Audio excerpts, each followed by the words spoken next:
তো ফ্রেন্ডস, আমি অবশ্যই ইপিসির যে প্রশ্নগুলো দিয়েছিলাম, বড় প্রশ্ন এবং শর্ট প্রশ্ন, সেগুলো তোমার তো পড়বেই। তার সঙ্গে সঙ্গে পরীক্ষা যাওয়ার আগে কিন্তু আর তিনটে কোশ্চেন আমি অ্যাড করে দিলাম ভিডিওতে, তোমরা কিন্তু দেখে নিও। যেহেতু এই তিনটে কোশ্চেন একটু সালের কোশ্চেন, তো সেইখানে কিন্তু আমি 3 থেকে 4টে প্রশ্ন দিয়ে দিলাম, অর্থাৎ 3 নম্বর, 4 নম্বর, 5 নম্বর এবং 6 নম্বর। এই যে 4টে প্রশ্ন, তোমরা 4টে প্রশ্ন একটু ভিডিওটা দেখে নাও। যদি মনে হয় একটু দেখো, তাহলে তোমরা কিন্তু একটু যদি ঘুরিয়ে কোশ্চেন আসে সেক্ষেত্রে কিন্তু তোমরা লিখে আসতে পারবে। চলো আমরা পরপর প্রশ্নগুলো পড়ে নিই, ভিডিওতেই পড়া হয়ে যাবে। প্রথম প্রশ্ন হচ্ছে, বিস্তৃত পাঠ এর উপকারিতা উল্লেখ করুন। ভূমিকা: পঠন হলো একটি সক্রিয় ভাষা কৌশল। শিক্ষার ক্ষেত্রে পঠনের বিভিন্ন পদ্ধতি রয়েছে, যার মধ্যে অন্যতম হলো বিস্তৃত পাঠ। কোনো নির্দিষ্ট ব্যাকরণগত জটিলতা বা প্রতিটি শব্দের সূক্ষ্ম বিশ্লেষণ না করে মূল বিষয়বস্তু বোঝা এবং আনন্দের জন্য বিপুল পরিমাণ পাঠ্য সামগ্রী পড়াই হলো বিস্তৃত পাঠ। উদাহরণ: গল্পের বই, উপন্যাস, সংবাদপত্র, কমিক্স বা সাধারণ নিবন্ধ পড়া। তো খুব একটা চাপ নেওয়ার প্রয়োজন নেই, জাস্ট কনসেপ্টটা দেখে রাখো, যদি আসে পরীক্ষা তাহলে কিন্তু লিখে আসতে পারবে। বিস্তৃত পাঠের উপকারিতা বা মানে উপযোগিতা কী? স্বতঃস্ফূর্ত শব্দ ভাণ্ডার। শিক্ষার্থীরা প্রচুর শব্দ প্রচুর পরিমাণের বই বা মানে কি গল্প পড়ে, তখন একই শব্দ বিভিন্ন বাক্যে বা প্রসঙ্গে বারবার ফিরে আসে, ফলে তারা মুখস্থবিদ্যা ছাড়াই শিক্ষার্থীরা স্বাভাবিক নিয়মে কী হয়, নতুন শব্দ তার প্রয়োগ শিখে ফেলে। উদাহরণ: একজন শিক্ষার্থী ডিটেকটিভ জাতীয় গল্প পড়ার সময় বারবার সাসপিসিয়াস বা ইনভেস্টিগেট শব্দগুলো মুখোমুখি হয় এবং গল্পের প্রসঙ্গ থেকে শব্দগুলোর অর্থ স্থায়ীভাবে শিখে ফেলে। 2 নম্বর, বিস্তৃত পাঠের কী আর উপকারিতা রয়েছে? পঠনের গতি যেটা রয়েছে, প্রাঞ্জলতা বৃদ্ধি হয়। কি? বিস্তৃত পাঠে পাঠক প্রতিটি অজানা শব্দের জন্য ডিকশনারি খুলতে হয় না। পড়ার মানে মানে ফলে পড়ার স্বাভাবিক ছন্দ বজায় থাকে, যা পাঠের গতি এবং সাবলীলতা বহুলাংশে কী হয়, বাড়িয়ে দেয়। 3 নম্বর পয়েন্ট হচ্ছে ভাষার প্রতি ইতিবাচক মনোভাব। তো এগুলো তোমরা কিন্তু বানিয়ে লিখবে, কোনো রকম চাপ নেওয়ার বা টেনশনের কিছু নেই, জাস্ট কনসেপ্টটা দেখে নাও, ভিডিও দেখে তোমরা বাদবাকি কিন্তু বানিয়ে লিখবে। ভাষার প্রতি ইতিবাচক মনোভাব ও পড়া আনন্দ তৈরি। শ্রেণীকক্ষের নির্ধারিত পাঠ্য বই পড়ার চেয়ে নিজের পছন্দের বই পড়ার স্বাধীনতা শিক্ষার্থীকে পাঠমুখী করে তোলে। এটি পড়ার প্রতি ভয় দূর করে এবং পড়ার অভ্যাস তৈরি করে। 4 নম্বর হচ্ছে ব্যাকরণ ও পাঠ বাক্য গঠনের স্বাভাবিক ধারণা। কোনো আলাদা নিয়ম না জেনেই বিভিন্ন ধরনের বাক্যের গঠন বারবার দেখার ফলে শিক্ষার্থীদের মধ্যে সঠিক ব্যাকরণ ব্যবহারের একটি স্বাভাবিক ধারণা গড়ে ওঠে। 4 নম্বর পয়েন্ট কী হচ্ছে? স্বাধীন শিক্ষার্থী হিসেবে গড়ে ওঠা। এই পাঠে শিক্ষকের উপর নির্ভরতা কমে। শিক্ষার্থী নিজ আগ্রহে নিজের গতিতে কী হয়, পড়াশোনা সম্পূর্ণ করতে শেখে, যা তার আত্মবিশ্বাস বাড়াতে সাহায্য করে। উপসংহারে কী লিখবে? পরিশেষে বলা যায়, ভাষা দক্ষতা বৃদ্ধি এবং পড়ার প্রতি চিরস্থায়ী ভালোবাসা তৈরি করতে এই বিস্তৃত পাঠের বিকল্প নেই। তো এই যে পিসি বিষয়টা রয়েছে, এটা কিন্তু খুব সহজ সরল, বানিয়ে লিখলে নিজের কনসেপ্ট থেকে সুন্দর নাম্বার পাওয়া যায়। চলো পরবর্তী প্রশ্ন, যে পঠন উপলব্ধি ক্ষমতার বিকাশ বিষয়ে সংক্ষিপ্ত টিকা লিখুন। পঠন উপলব্ধি তার যে ক্ষমতা বিকাশ, ডেভেলপিং রিডিং কম্প্রিহেনশন। ভূমিকা: কেবলমাত্র লিখন সংকেতগুলোকে শব্দে রূপান্তর করে রিডিং পড়ে যাওয়াকে পঠন বলা হয় না। লিখিত পাঠ্যাংশের মূল ভাব অনুধাবন করা, তথ্যের মধ্যে সংযোগ স্থাপন করা এবং লেখকের বার্তা সঠিকভাবে বুঝে নেওয়ার মানসিক প্রক্রিয়া হলো পঠন উপলব্ধি বা রিডিং কম্প্রিহেনশন। এটি একটি জটিল উচ্চতর জ্ঞানমূলক প্রক্রিয়া। পঠন উপলব্ধি ক্ষমতা বিকাশের প্রধান উপাদানগুলো কী কী, কীভাবে করা যাবে, সেটা হচ্ছে শব্দার্থ জ্ঞান। পাঠের অন্তর্নিহিত অর্থ বোঝার প্রথম শর্ত হলো শব্দ ভাণ্ডারের সঠিক জ্ঞান। শব্দের অর্থ উপযুক্ত অর্থ না বুঝলে উপলব্ধি অসম্পূর্ণ থেকে যায়। 2 নম্বর কি? পূর্ব জ্ঞানের প্রয়োগ। পাঠ্যবস্তু নতুন তথ্যের সঙ্গে নিজের জীবন অভিজ্ঞতা বা আগে জানা জ্ঞানের মেলবন্ধন ঘটিয়ে পাঠক নতুন তথ্য অনুধাবন করেন। 3 নম্বর পয়েন্ট, বিশ্লেষণাত্মক ও চিন্তন ক্ষমতা। উপরিভাগের তথ্যের বাইরে গিয়ে লেখার পেছনে মূল উদ্দেশ্য, যুক্তি এবং কার্যকরণ সম্পর্ক বিশ্লেষণ করে। আর 4 নম্বর হচ্ছে সারসংক্ষেপ গঠন। পড়া শেষে প্রধান বক্তব্যগুলোকে নিজের ভাষায় সংক্ষিপ্ত আকারে প্রকাশ করা।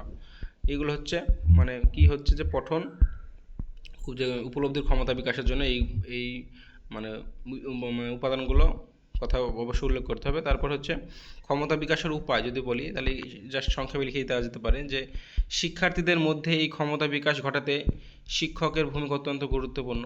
শিক্ষক পাঠের আগে, পাঠ চলাকালীন এবং পাঠের পরে বিভিন্ন ধরনের প্রশ্ন, যেমন হচ্ছে কেন এটি ঘটলো, লেখক কি বোঝাতে চেয়েছেন, জিজ্ঞাসার মাধ্যমে শিক্ষার্থীদের চিন্তা ভাবনা উস্কে দিতে পারেন। উদাহরণ, একজন শিক্ষার্থী যখন জলবায়ু পরিবর্তন বিষয়ক একটি পাঠ পড়ে, সে কেবল লাইনগুলো মুখস্থ করে না, বরং নিজের অঞ্চলের তাপমাত্রা বৃদ্ধি ও পরিবেশ দূষণের সঙ্গে পাঠের তথ্যগুলোকে মিলিয়ে দেখে এবং এর সমাধান নিয়ে চিন্তা করতে পারে। তখনই তার পঠন উপলব্ধি ক্ষমতার বিকাশ ঘটে।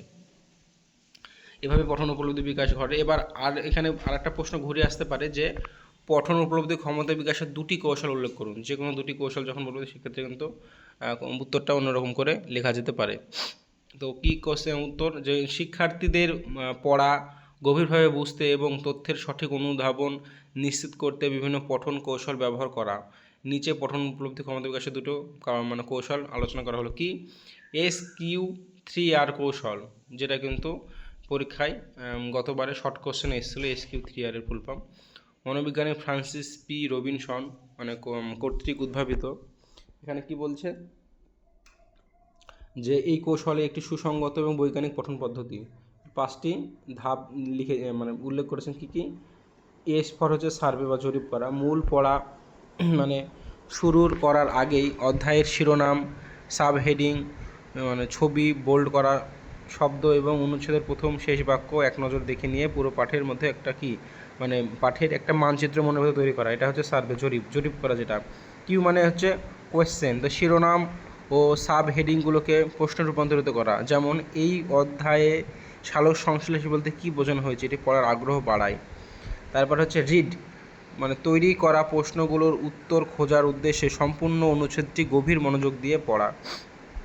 আর 2 নম্বর আর এর যে রিসাইট, এটার হচ্ছে স্মরণ করা বা আবৃত্তি করা। প্রতিটি অনুচ্ছেদ পড়ার পর কি হয়, বই বন্ধ করে বা চোখ বুঝে মূল বিষয়বস্তু নিজের ভাষায় স্মরণ করা। আর ফর রিভিউ বা পুনর্বিবেচনা, পুরো পাঠ শেষে পুনরায় সমস্ত মূল পয়েন্টগুলো ঝালিয়ে নেওয়া, যাতে তথ্যগুলোকে দীর্ঘস্থায়ী স্মৃতিতে বা লং টার্ম মেমোরিতে সংরক্ষিত থাকে।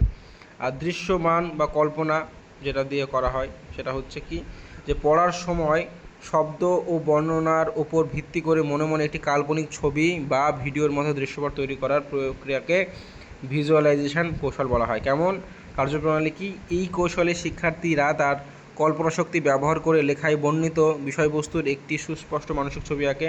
উপকারিতা কি? বিমূর্ত ধারণাকে মূর্ত বা দৃশ্যমান করে তোলার ফলে বিষয়টি শিক্ষার্থীদের বুঝতে এবং দীর্ঘকাল মনে রাখতে অত্যন্ত সাহায্য করে। উদাহরণ, রবীন্দ্রনাথ ঠাকুরের মেঘ ও রৌদ্র গল্পটি পড়ার সময় যদি শিক্ষার্থীরা কী করে, শিক্ষার্থী গ্রামের গল্পের গ্রাম, বর্ষার আবহাওয়া এবং প্রধান চরিত্র গিরিবালার চেহারা ও ভাবভঙ্গি মনে মনে ছবি ও সিনেমার মতো কল্পনা করে নেয়, তবে গল্পের ঘটনা প্রবাহ ও আবেগ অনুধাবন করা তার জন্য কী হয়, অত্যন্ত সহজ হয়ে যায়। সর্বশেষ প্রশ্ন, যে পঠনের স্তরগুলো কি কি, যে কোনো একটি পঠন স্তর সম্পর্কে আলোচনা করুন। সো পঠন হলো একটি সরল একক বা সরল প্রক্রিয়া নয়। তথ্যের গভীরতা ও অনুধাবনের মাত্রার উপর ভিত্তি করে পঠনকে কয়েকটি স্তরে ভাগ করা হয়। শিক্ষাবিদ ও গবেষকদের মতে পঠনের স্তরগুলো হলো প্রাথমিক বা প্রারম্ভিক যেটা পঠন স্তর, লিটারাল যেটা পর্যায়, যে পাঠ্যের লিখিত শব্দ ও লাইনের উপরিভাগে সাধারণ তথ্য সরাসরি বোঝা। ব্যাখ্যামূলক বা অনুমিত পঠন স্তর, লিখিত তথ্যের পেছনের পরোক্ষ অর্থ বা সংকেত অনুধাবন করা।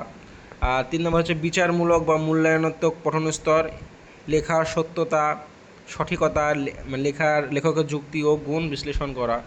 আর কি সৃজনশীল বা প্রয়োগমূলক স্তর হচ্ছে পঠিত তথ্যকে বাস্তব জীবনে বা নতুন কোনো ক্ষেত্রে প্রয়োগ করে নতুন কিছু সৃষ্টি করা। এটা হচ্ছে পঠনের স্তর।